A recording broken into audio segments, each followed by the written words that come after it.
Hello and welcome. Today I'm going to show you how to save a file with layers in Krita. To save your file with layers and not as a flat image, go to File then Save or Save As.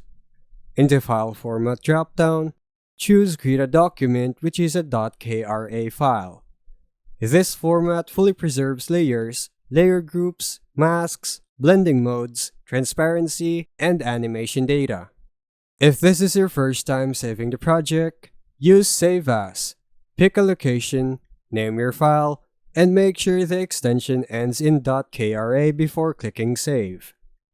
Krita automatically uses this format as long as you don't change it. Once saved as a .kra file, you can safely close Krita and reopen the file later. All your layers will still be editable exactly as you left them. This makes .kra the recommended format for working files, not for final exports.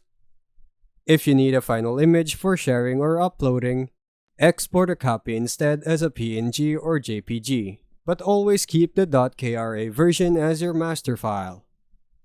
And that's how you save a file with layers in Krita. Thanks for watching.